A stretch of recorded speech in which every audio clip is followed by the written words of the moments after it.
Hello दोस्तों, आप सभी का ऑल अबाउट सोशियस में स्वागत है। और ये समाजशास्त्र की कम्पिटिटिव सीरीज है और इसमें आज हम लोग सामाजिक वर्ग के बारे में चर्चा करने वाले हैं। ऑलरेडी हम लोग जाति व्यवस्था के बारे में चर्चा कर चुके हैं, लेकिन आखिर में सामाजिक वर्ग क्या होता है इसके बारे में आज हम लोग डिटेल में समझेंगे।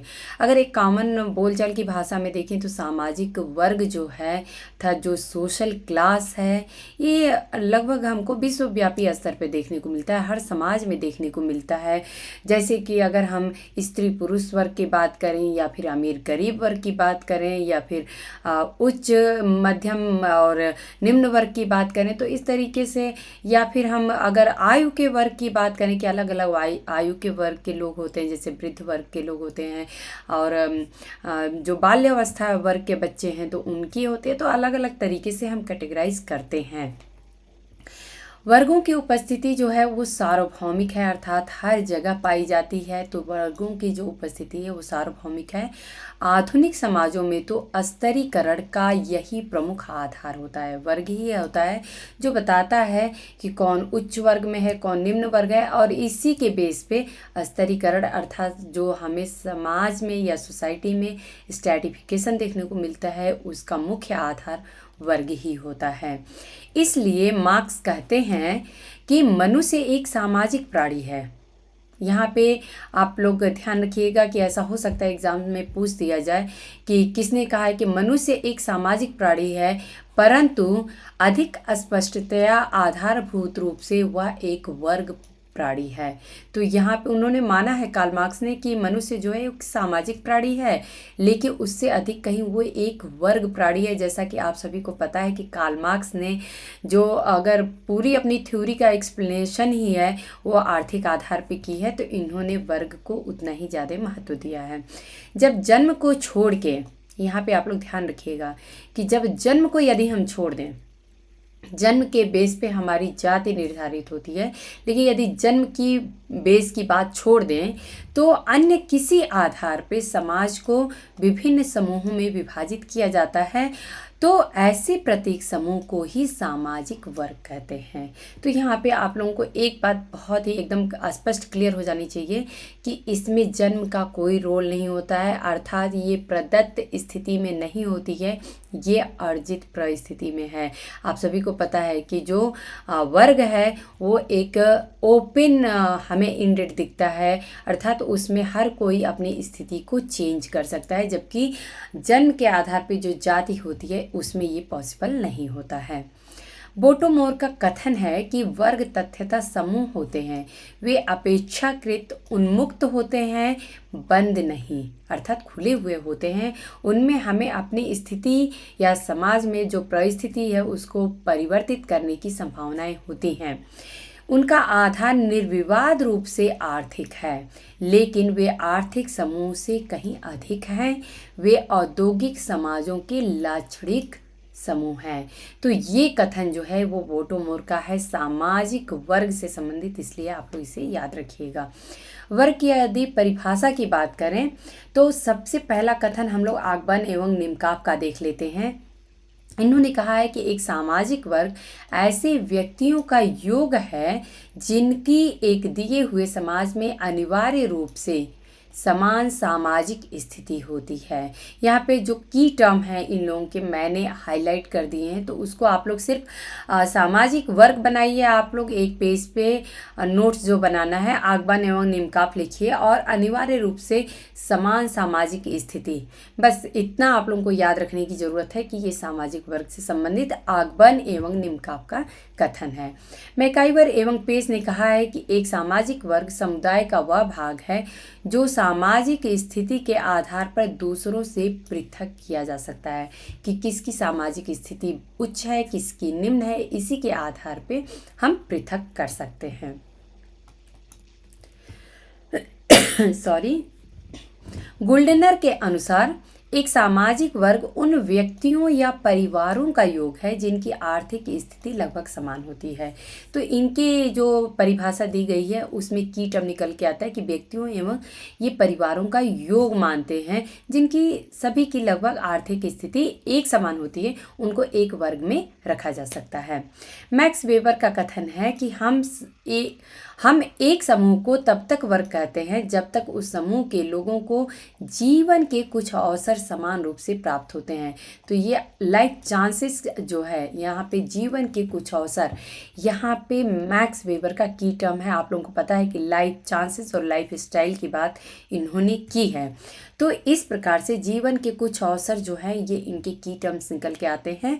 जहाँ तक कि यहाँ पे ये मिस टाइपिंग हो गया है, जहाँ तक समूह वस्तुओं पर अधिकार या आमदनी की सुविधाओं से संबंधित आर्थिक हितों द्वारा पूर्णतया निर्धारित तथा वस्तुओं या श्रमिक बाजारों की अवस्थाओं के अनुरूप हों, तो इनको हम एक सामाजिक वर्ग कहते हैं।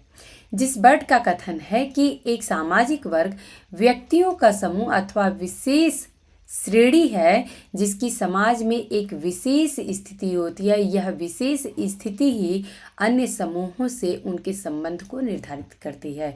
तो जिस बर्ड के कथन में एक विशेष स्थिति, आप लोग ऐसा टर्म्स देखेंगे जो कि बार बार रिपीट हुआ है।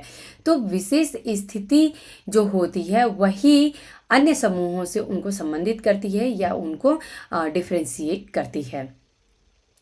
मार्क्स के अनुसार जीविका उपार्जन के विभिन्न साधनों के कारण मनुष्य पृथक पृथक वर्गों में विभाजित हो जाते हैं। आप लोगों को पता है कि कार्ल मार्क्स की जो क्लास की थ्योरी है तो वो आर्थिक पे ही डिपेंड करती है, निर्भर करती है।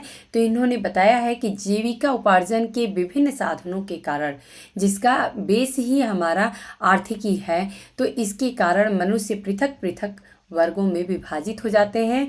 उनके अनुसार एक सामाजिक वर्ग को उसके उत्पादन के साधनों और संपत्ति के वितरण के साथ होने वाले संबंधों के संदर्भ में ही परिभाषित किया जा सकता है। तो यहाँ पे आप लोग उत्पादन के साधन और संपत्ति के वितरण, जो कि कार्ल मार्क्स का की टर्म है, इससे आप लोग इसको याद रख सकते हैं। गिन्सबर्ग का कथन है कि एक सामाजिक वर्ग ऐसे व्यक्तियों का समूह है जो व्यवसाय, धन, शिक्षा, जीवन यापन की विधियों, विचारों, भावनाओं, मनोवृत्तियों और व्यवहारों में एक दूसरे के समान होते हैं तथा या अथवा इनमें से कुछ आधारों पर एक दूसरे से समानता अनुभव करते हुए अपने को एक समूह का सदस्य समझते हैं। तो यहाँ पे गिन्सबर्ग के कथन में जो की टर्म्स हैं बहुत ईजी हैं। व्यवसाय, धन, शिक्षा, जीवन यापन की विधियाँ, विचार, भावनाएं, ये सारी की सारी जो हैं गिन्सबर्ग के कथन में आते हैं। तो ये आप लोग याद रखिएगा। लेपियर का कथन है कि सामाजिक वर्ग एक सांस्कृतिक समूह है। तो लेपियर के कथन में सांस्कृतिक समूह जो है वो की टर्म है। इन्होंने कहा है जिसे संपूर्ण जनसंख्या एक विशेष स्थिति अथवा पद प्रदान किया जाता है। तो संपूर्ण जनसंख्या में इसी के द्वारा एक विशेष स्थिति अथवा हम पद को ग्रहण करते हैं या प्राप्त करते हैं। ओल्सन का कथन है कि सामाजिक वर्गों का निर्माण उन व्यक्तियों द्वारा होता है जिन्हें लगभग समान मात्रा में शक्ति, सुविधाएं और सम्मान मिला होता है। तो यहाँ पे आप लोग ओल्सन लिखिए और यस क्यूब आप लोग लिख सकते हैं या फिर यस 3 लिख सकते हैं। यहाँ पे आप लोग देखेंगे शक्ति, सुविधाएं और सम्मान। तो ये तीनों जो हैं ओल्सन के कथन में आते हैं। अब हम लोग सामाजिक वर्ग की विशेषताएं देख लेते हैं कि आखिर में सामाजिक वर्ग की विशेषताएं कौन कौन सी हैं। तो समूहों का उतार चढ़ाव होता है। इसमें चूंकि एक ओपन एंडेड हमें कंडीशन देखने को मिलती है, हर कोई अपनी स्थिति को इसमें सुधार कर सकता है। किसी की स्थिति उच्च हो सकती है, किसी की निम्न हो सकती है। तो इस प्रकार से समूहों का उतार चढ़ाव हमें देखने को मिलता है। समान प्रस्थिति होती है, जो प्रस्थिति होती है वो समान होती है। ऊंच नीच की भावना पाई जाती है, क्योंकि कोई ज़्यादा अगर मान लीजिए किसी के पास प्रॉपर्टी है तो वो धनी है, किसी के पास कम है तो वो गरीब है। तो इस प्रकार से ऊंच नीच की भावना भी हमें देखने को मिलती है। इसमें वर्ग चेतना भी देखने को मिलती है। तो ऐसा हम नहीं कह सकते हैं कि कोई एक वर्ग ही बस हमें दिखाई देता है। जैसे कि जो निम्न वर्ग के लोग होते हैं उनके में अपने में वर्ग चेतना देखने को मिलेगी, मध्यम वर्ग का अपने ग्रुप में चेतना देखने को मिलेगी। वहीं पे उच्च वर्ग के लोग होते हैं जो, तो उनकी वर्ग चेतना अपने में देखने की मिलेगी। या फिर वहीं पे अगर हम स्त्री वर्ग या पुरुष वर्ग की बात करें तो पुरुषों की अपनी एक अलग से यूनिटी देखने को मिलती है, उनकी अपनी एक अलग से कॉमन थिंकिंग देखने को मिलती है। वहीं पे महिलाओं की अपनी प्रॉब्लम्स होती हैं, उनकी अपनी क्वालिटी है और उसके अनुसार वो अपनी जो भी रिस्पॉन्सिबिलिटीज़ हैं बोलें या उत्तरदायित्व है उसके प्रति वो लोग जागरूक होती हैं। तो इस प्रकार से वर्ग चेतना भी देखने को मिलता है। सीमित सामाजिक संबंध होते हैं। मुक्ति द्वार अर्थात कि यहाँ पे कोई ऐसा जाति व्यवस्था की तरह नहीं कि हमने एक बार जन्म पा लिया तो जिंदगी भर के लिए जब तक हम जीवित हैं तब तक हम उसी को ढोते रहेंगे, बल्कि मुक्ति द्वार होता है। अर्थात इसमें हम अर्जित परिस्थिति को प्राप्त करते हैं तो हम अपने टैलेंट के हिसाब से अपनी समाज में स्थिति या परिस्थिति खुद बदल सकते हैं। वर्ग की वस्तुपरक विशेषता, तो वर्ग को आखिर में किस प्रकार से हम प्रत्येक वर्ग की भी अपनी कुछ खासियत होती है, जैसे कि महिलाओं को हम किस बेस पे अलग कैटेगराइज कर रहे हैं, या पुरुषों को किस बेस पे, या बच्चों को किस बेस पे, या जो वृद्ध लोग हैं उनको किस बेस पे हम कर रहे हैं कैटेगराइज, या फिर जो शिक्षित अशिक्षित वर्ग लोग हैं उनको हम किस बेस पे कैटेगराइज कर रहे हैं। तो वर्ग की वस्तुपरक विशेषता भी देखने को मिलती है। जन्म का इसमें महत्व नहीं होता है, कम स्थिरता पाई जाती है, क्योंकि इसमें आप सभी को ऑलरेडी पता चल चुका है कि चूंकि इसमें हम जो भी है अपने टैलेंट के हिसाब से, अपने कैपेबिलिटी के हिसाब से सब कुछ अचीव करते हैं, प्राप्त करते हैं, तो इस प्रकार से इसमें स्थिरता बहुत कम होती है। जैसे कि हमें जो जाति व्यवस्था में देखने को मिलती है कि वो एक बार जो है वो है, उसमें कोई परिवर्तन नहीं होगा, लेकिन वहीं पे वर्ग में ऐसा नहीं होता है, इसमें हमको चेंजेस देखने को मिलते हैं, इसलिए ये कम स्थिर होता है। उपवर्ग भी पाया जाता है। अगर हम बात कर लें मध्यम वर्ग की, अगर हम मध्यम वर्ग की बात करें तो इस मध्यम वर्ग में भी हम देखेंगे कि उच्च मध्यम वर्ग होंगे, वहीं पे मध्यम वर्ग देखने को मिलेंगे और निम्न मध्यम वर्ग भी देखने को मिलेंगे। तो इस प्रकार से अगर हम सिर्फ मध्यम वर्ग की एक बात करें तो उसमें भी हमें उपवर्ग भी इसके देखने को मिलते हैं, उसमें भी ये कई पार्ट में बटे हुए होते हैं। जीवन अवसर की बात करें तो ये आप सभी को पता है कि हर किसी को जीवन अवसर मिलते हैं, लाइफ चांसेस मिलते हैं, जिसकी बात ही मैक्स वेबर ने की है। पूर्णतया ये अर्जित होता है, सामान्य जीवन होता है, जिसकी अपनी एक कॉमन जो एक वर्ग हम देखें जैसे उच्च वर्ग हैं तो उनके अपने लाइफ स्टाइल या उनके अपने जीवन जीने के तरीके एक जैसे होते हैं। वहीं पे जो एक गरीब जो वर्ग होता है, निम्न वर्ग होता है, तो उनके अपने जीवन जीने के तरीके अलग होते हैं। जो निम्न वर्ग के लोग हैं वो उच्च वर्ग की तरह अपनी जीवन नहीं व्यतीत कर सकते हैं या जीवन यापन नहीं कर सकते हैं। वर्गों की अनिवार्यता भी देखने को मिलती है। क्योंकि समाज में हम ये देखेंगे कि प्रत्येक कार्य जो है वो प्रत्येक व्यक्ति नहीं कर सकता है।